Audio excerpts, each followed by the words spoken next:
اسی سہیلی سے پتہ چلا کہ وہ گھر دوبارہ کرائے پر چڑھ چکا ہے اور نئے کرایہ دار کچھ ہی دن میں یہاں شفٹ ہو جائیں گے۔ ہم مزید تجسس ہو رہا تھا کہ بھلا اس آصف زدہ گھر میں کوئی کیسے رہ سکتا ہے۔ ہم لوگ انتظار کر رہے تھے کہ کب وہ کرایہ دار آئیں اور ہمیں پتہ چلے کہ آخر اس گھر میں ہے کیا۔ کچھ ہی دن بعد ہمیں اس گھر کے باہر ایک انکل جی نظر آئے۔ وہ شکل و صورت سے کافی معقول انسان لگ رہے تھے۔ ان کی عمر تقریباً یہی 60-65 سال ہوگی۔ ہماری سوسائٹی میں ایک مسجد تھی جو ہماری گلی کے بالکل ساتھ تھی۔ ہماری گلی کے جتنے بھی مرد تھے وہیں نماز پڑھتے تھے۔ چونکہ میرا بڑا بھائی بھی وہیں نماز پڑھتا تھا تو میں نے اپنے بھائی سے ایک دن پوچھا کہ کیا جو آگے فیملی آئی ہے ان کا کوئی بندہ نماز پڑھنے کے لیے آتا ہے؟ بھائی نے کہا کہ ہاں وہ انکل ہیں، بہت اچھے اور ڈیسنٹ انسان ہیں۔ ان کی بیوی بھی ان کے ساتھ رہتی ہیں، جبکہ ان کی ایک ہی بیٹی ہے جو شادی ہو کر باہر کے ملک چلی گئی تھی۔ یہ سن کر مجھے اور حیرانگی ہوئی کہ اتنے بڑے گھر میں صرف انکل اور آنٹی رہتے تھے۔ یہ اتوار کا دن تھا، ابو بھی گھر پر تھے۔ ابو جب نماز پڑھنے کے لیے گئے تو ان کی بھی انکل سے ملاقات ہو گئی۔ ابو کو وہ پہلی ہی ملاقات میں اتنے معقول انسان لگے کہ ابو ان کو لے کر ہمارے گھر آ گئے۔ ان انکل کی کچھ شخصیت ہی ایسی تھی کہ پہلی ملاقات میں ہی انسان ان سے مرعوب ہو جاتا تھا۔ انکل ہمارے گھر چائے پیتے رہے، باتیں کرتے رہے۔ مجھے لگا کہ شاید انکل اس گھر کے بارے میں بھی کچھ بتائیں گے، لیکن انہوں نے اس قسم کی کوئی بھی بات نہ کی۔ کافی دیر بیٹھنے کے بعد انکل نے اجازت مانگی تو ابو نے انہیں دعوت نامہ دیا کہ اگلے ہفتے آپ نے اپنی بیوی کے ساتھ ہمارے گھر آنا ہے اور رات کا کھانا ہمارے ساتھ ہی کھانا ہے۔ میں یہ بات سن کر بہت زیادہ خوش ہو گئی تھی، کیونکہ جو سوال میں انکل سے نہیں کر پا رہی تھی مجھے خوشی ہوئی کہ میں آنٹی سے پوچھوں گی کہ کیا واقعی ان کا گھر آج آصف زدہ ہے۔ پھر میں ایک دن کا انتظار کر رہی تھی کہ آخر وہ دن کب آئے گا جب آنٹی ہمارے گھر آئیں گی اور میں ان سے ایک سوال پوچھوں گی۔ آخر کار وہ دن آ ہی گیا۔ رات 9 بجے انکل اور آنٹی ہمارے گھر پر تھے۔ ہم لوگ کھانے کی ٹیبل پر بیٹھے ہوئے کھانا بھی کھا رہے تھے اور میں انتظار کر رہی تھی کہ ہم لوگ کب کھانے سے فارغ ہوں اور میں آنٹی سے وہ سارے سوالات پوچھوں جو میں پوچھنا چاہتی تھی۔ ہم لوگ کھانے سے فارغ ہوئے تو ابو اور انکل تو ڈرائنگ روم میں چلے گئے، جبکہ میں، آنٹی اور امی ٹی وی لانج میں آ گئے۔ امی ان سے باتیں کر رہی تھیں جبکہ میں چپ چاپ بیٹھی ہوئی تھی۔ امی کسی کام سے اٹھ کر جب کچن میں گئیں میں فوراً آنٹی کے پاس آ کر بیٹھ گئی اور ان سے پوچھنے لگی کہ آنٹی آپ کو پتہ ہے کہ جس گھر میں آپ شفٹ ہوئی ہیں اس کے بارے میں کیا مشہور ہے؟ انہوں نے حیرت سے میری طرف دیکھ کر کہا کہ نہیں بیٹا، مجھے تو نہیں پتا۔ پھر میں نے ان آنٹی کو بتایا کہ آنٹی وہ گھر تو بہت زیادہ آصف زدہ مشہور ہے۔ میری بات سن کر آنٹی کو سوچوں میں گم ہو گئی۔ اس سے پہلے کہ وہ کوئی جواب دیتی امی آ گئیں۔ امی کو اس قسم کی باتیں کرنا بالکل بھی پسند نہیں تھا۔ یہی وجہ تھی کہ میں آنٹی کے پاس سے اٹھی اور اپنے صوفے پر آ کر بیٹھ گئی۔ جاتے جاتے میں نے آنٹی سے ان کا نمبر لے لیا تھا، کیونکہ اس زمانے میں لینڈ لائن عام تھا۔ تو ایک دن میں نے شام کو آنٹی کو کال کی اور ان سے کہا کہ آنٹی آپ نے میری بات کا جواب نہیں دیا۔ میں نے آپ کو بتایا تھا کہ یہ گھر آصف زدہ مشہور ہے، تو کیا آپ نے بھی اس گھر میں کچھ محسوس کیا ہے؟ وہ آنٹی کہنے لگی کہ ہاں بیٹا، کچھ نہیں، بہت کچھ محسوس کیا ہے۔ ایسا لگتا ہے کہ جیسے یہاں پر کوئی نیگیٹو انرجیز ہیں۔ اچھا شاہزین، میں آپ کو یہاں بتاتی چلوں کہ آنٹی اور انکل دونوں بہت پڑھے لکھے تھے۔ آنٹی تو ریٹائرڈ پروفیسر تھی جبکہ انکل انجینئر تھے۔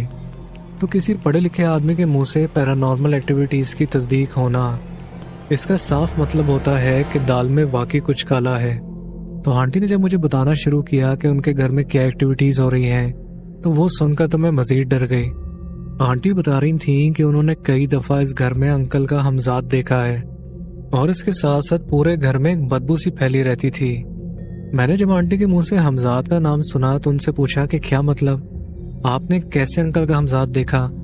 تو وہ بتانے لگی کہ بیٹا اس دن ظہر کی بات ہے، تمہارے انکل نماز پڑھنے کے لیے گئے ہوئے تھے، جبکہ میں نے کمرے میں جا کر دیکھا تو تمہارے انکل لیٹے ہوئے تھے۔ میں نے جب ان سے پوچھا کہ آپ نماز پڑھنے کیوں نہیں گئے تو وہ مجھے بجائے جواب دینے کے گھورنے لگے۔ ان کی نظریں بالکل اجنبی لگ رہی تھیں، ایسا لگ ہی نہیں رہا تھا کہ وہ تمہارے انکل ہیں۔ کچھ دیر بعد مجھے پیچھے سے سلام کی آواز آئی۔ میں نے پلٹ کر دیکھا تو تمہارے انکل باہر سے انٹر ہو رہے تھے۔ جب میں نے واپس پلٹ کر بیڈ کی طرف دیکھا تو وہاں کی چادر تو موڑی ہوئی تھی، لیکن وہ تمہارے انکل کی شکل کا آدمی وہاں سے غائب ہو چکا تھا۔ اس واقعے نے مجھے بہت زیادہ ڈرا دیا تھا۔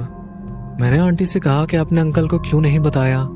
اگر وہ گھر اتنا زیادہ خوفناک ہے تو آپ لوگوں کو یہاں نہیں رہنا چاہیے، کہیں وہ چیزیں آپ کو نقصان نہ پہنچا دیں۔ آنٹی مجھے بتانے لگی کہ بیٹا تمہارے انکل ان چیزوں کو نہیں مانتے، بلکہ ان چیزوں کو وہم قرار دیتے ہیں۔ پھر ایک دن پتہ چلا کہ آنٹی واش روم میں گر گئی تھیں اور ان کو کافی زیادہ چوٹیں آئی تھیں۔ مجھے تو اس گھر میں جاتے ہوئے ڈر لگ رہا تھا، لیکن امی ان کی خیریت لینے کے لیے چلی گئیں۔ امی جب ان کی خیریت لے کر واپس آئیں تو بتانے لگیں کہ بڑی عجیب سی بات ہوئی ہے۔ میں نے امی سے فوراً پوچھا کہ امی کیا ہو گیا؟ کہنے لگیں کہ بیٹا تمہاری آنٹی بتا رہی تھی کہ انہیں واش روم میں کسی نے دھکا دیا ہے۔ میں نے امی سے پوچھا کہ امی کسی سے کیا مطلب، کس نے دھکا دیا ہے؟ کہنے لگیں بیٹا وہ تو بتا رہی تھی کہ وہ کوئی انجانی قوت تھی جس نے انہیں کھڑے کھڑے نیچے گرا دیا۔ مجھے تو امی کے منہ سے یہ واقعہ سن کر جھرجھری آ رہی تھی۔ میں تصور کر سکتی تھی کہ جب میرا سن کے یہ حال ہے تو جس پہ گزری ہوگی اس کی کیا حالت ہوگی۔ میں نے جب 1-2 دن بعد آنٹی کو دوبارہ فون کیا تو وہ بہت پریشان لگ رہی تھیں اور بتا رہی تھیں کہ بیٹا اس گھر میں بہت زیادہ ایکٹیویٹیز ہو رہی ہیں۔ میں نے جب آنٹی سے پوچھا کہ ان کے ساتھ اور بھی کچھ ہوا ہے، وہ بتانے لگیں کہ ہاں بیٹا صبح کی بات ہے، میرے سر میں درد ہو رہا تھا تو میں بیڈ پر لیٹ گئی۔ مجھے لیٹے ہوئے صرف 2 منٹ ہی گزرے تھے، کسی نے مجھے بیڈ سے نیچے دھکا دے دیا۔ میں نے آنٹی سے کہا کہ آپ انکل سے بات کر کے اس گھر کو چینج کر لیں۔ آنٹی آوازار لہجے میں کہنے لگی کہ بیٹا میں تمہارے انکل سے بہت دفعہ کہہ چکی ہوں، لیکن وہ میری ایک نہیں سن رہے۔ انہی دنوں پتہ چلا کہ انکل کی بیٹی باہر کے ملک سے آ رہی تھی، شاید اس کے بچوں کی چھٹیاں ہو چکی تھیں تو وہ کچھ عرصہ اپنے ماں باپ کے ساتھ گزارنا چاہ رہی تھی۔ اپنی بیٹی کے آنے کا سن کر آنٹی بھی کچھ مطمئن نظر آ رہی تھی۔ آخرکار وہ دن آ ہی گیا جب آنٹی کی بیٹی اس گھر میں آ گئی۔ اس دن خوب ہلا گلا ہو رہا تھا، رونق تھی، آنٹی کے رشتہ دار بھی آئے ہوئے تھے۔ اتنی رونق کے باوجود جہاں بچے بھی کھیل رہے تھے سب کچھ تھا، مہمان بھی کافی زیادہ آئے ہوئے تھے، بہت زیادہ رونق تھی، لیکن اس کے باوجود ایک یاسیت تھی۔ اس گھر کو دیکھ کر ایک عجیب سی وائب آتی تھی، ایسا لگتا تھا کہ جیسے یہاں کچھ برا ہونے والا ہے۔ رات ہوتے ہی ان کے گھر سے مہمان تو چلے گئے تھے، اب اس گھر میں آنٹی تھی، انکل تھے، ان کی بیٹی تھی اور اس کے بچے تھے۔ انکل کی جو بیٹی باہر سے آئی تھی اس کے 2 بچے تھے، بیٹی کی عمر 8 سال تھی جبکہ بیٹی کی 6 سال۔ امی نے اگلے دن ہی ان لوگوں کو اپنے گھر کھانے پہ بلا لیا۔ ان کی بیٹی بہت ہی با اخلاق تھی، اس کے بچے بھی بہت زیادہ تمیزدار تھے۔ حالانکہ اس سے میں نے کچھ نہیں پوچھا، لیکن وہ باتوں باتوں میں مجھے بتانے لگی کہ یار یہ امی ابو نے جو گھر لیا ہے یہ کیسا گھر ہے، یہاں آ کر ایک عجیب سی وحشت ہو رہی ہے، ایسا لگتا ہے کہ جیسے کمرے میں کوئی ہے جو ہمیں نظر تو نہیں آ رہا لیکن اس کی موجودگی فیل ہو رہی ہوتی ہے۔ میں نے اس کو تو کچھ نہ بتایا، بس یہی سوچا کہ یہ تو مہمان ہے، چھوٹے بچوں کے ساتھ کمرے میں رہتی ہے، اگر میں نے اس کو ایسی باتیں بتا دیں تو یہ ڈر نہ جائے۔ وہ بار بار مجھے بتائی جا رہی تھی کہ یار ایسا لگتا ہے کہ جیسے کمرے میں کوئی آنکھیں ہیں جو مجھے گھور رہی ہیں۔ ہم لوگ ابھی باتیں کر ہی رہے تھے، اتنی دیر میں انکل آ گئے اور ہم سے کہنے لگے کہ یار ہمارے ساتھ چل کر بیٹھو، ہم سے بھی کچھ باتیں کر لو۔ اچھا انکل بہت فرینڈلی قسم کے انسان تھے، ان کی باتیں اتنی مزیدار ہوتی تھیں کہ لوگ ہنستے رہتے تھے۔ وہ اپنی بیوی بیٹی نوازوں سے بہت محبت کرتے تھے۔ میں انکل اور آنٹی کی انڈرسٹینڈنگ دیکھ کر کبھی کبھی ان پر رش کرتی تھی۔ پھر ان لوگوں نے اس رات کھانا وانا کھایا اور اس کے بعد وہ لوگ چلے گئے۔ 2 دن بعد ہمیں پتہ چلا کہ انکل کا نواسا چھت سے گر گیا ہے اور چھت سے گرنے کی وجہ سے اس کی ٹانگ ٹوٹ گئی ہے۔ ہم لوگ بھی اس بچے کو دیکھنے کے لیے فوراً ہاسپٹل پہنچ گئے۔ انکل آنٹی ان کی بیٹی تینوں ہی رو رہے تھے اور بہت زیادہ پریشان بھی تھے۔ ابو نے انکل کو جا کر تسلی دی، امی نے آنٹی کو، جبکہ میں ان کی بیٹی کے پاس جا کر بیٹھ گئی اور ان کو دلاسا دینے لگی کہ آپ فکر نہ کریں، سب ٹھیک ہوگا۔ وہ روتے روتے مجھے کہنے لگی کہ نہیں فرح، یہاں کچھ بھی ٹھیک نہیں ہے، مجھے لگ رہا ہے کہ یہ گھر آج سیب زدہ ہے اور میرے بچے کو کسی نے باقاعدہ اوپر سے پھینکا ہے۔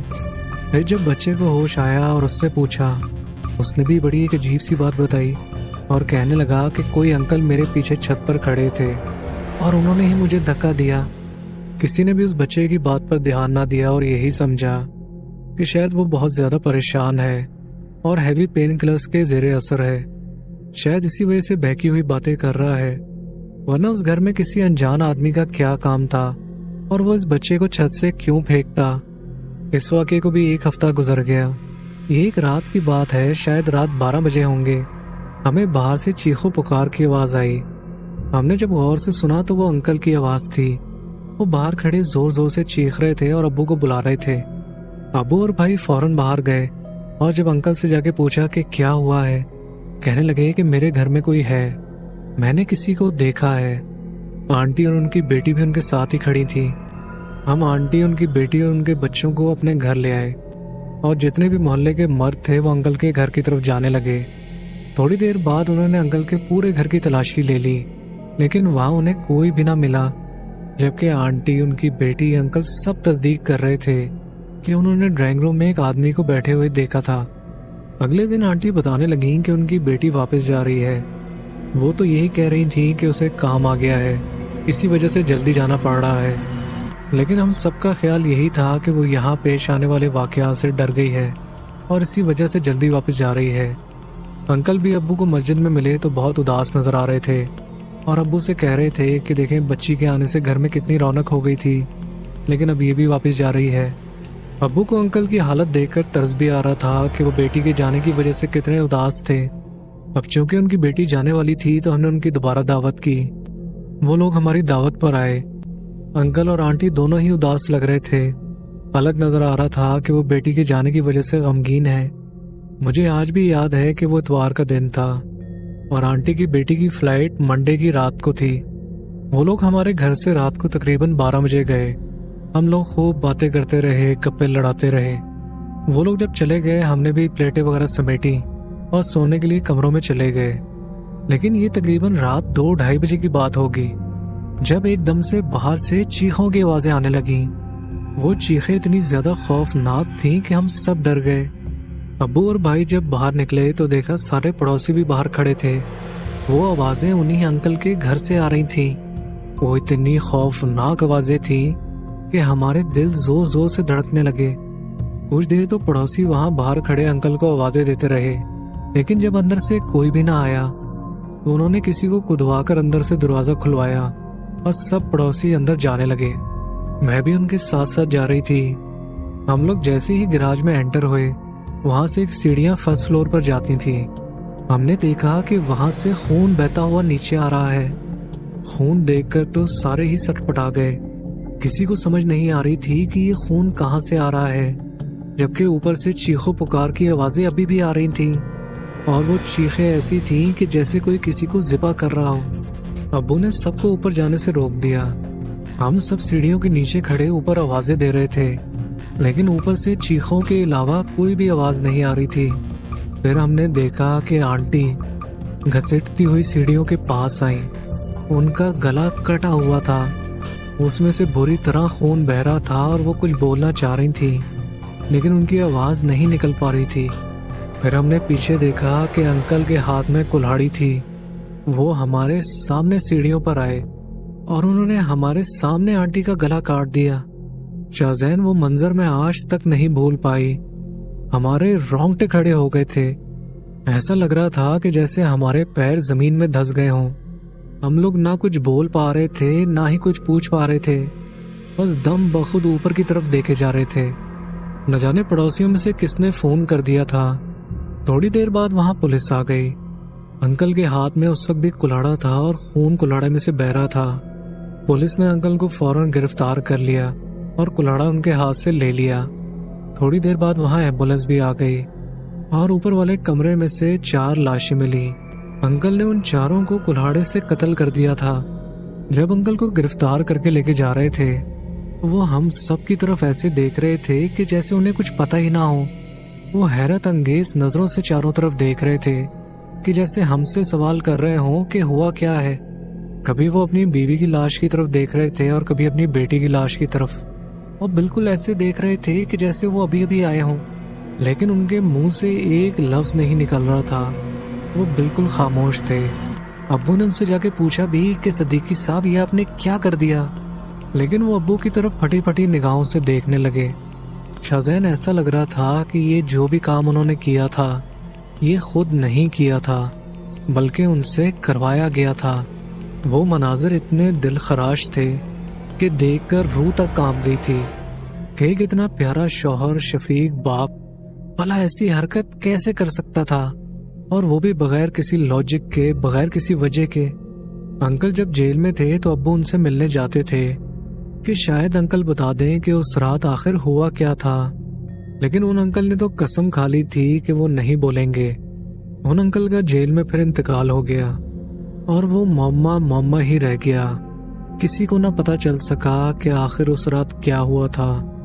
کیا انکل کے اوپر کوئی شیطانی مخلوق اثر انداز ہو گئی تھی؟ اللہ ہی بہتر جانتا ہے کہ اس رات کیا ہوا تھا، لیکن اس کے بعد سے وہ گھر آج تک بند ہے۔ میں اسی سوسائٹی میں رہتی ہوں، لیکن ہم لوگوں نے گلی چینج کر لی تھی۔ ہم سب اس واقعے سے اتنا ڈر گئے تھے کہ اس گلی کے اندر رہنا بھی ناممکن تھا، لیکن آج بھی جب اس گلی سے میرا گزر ہوتا ہے تو وہ گھر ویسا ہی سنسان اور بیابان ہے۔ اس کے بعد کسی نے جرأت نہیں کی کہ اس گھر میں آ کے رہ سکے، لیکن جب بھی میں اس گھر کے پاس سے گزرتی ہوں مجھے انکل، آنٹی، ان کی بیٹی اور نواسا نواسی اپنے آنکھوں کے سامنے نظر آتے ہیں۔ کوئی نہیں جانتا کہ آخر اس رات کیا ہوا تھا جس نے ایک ہستی بستی فیملی کو موت کی نیند سلا دیا۔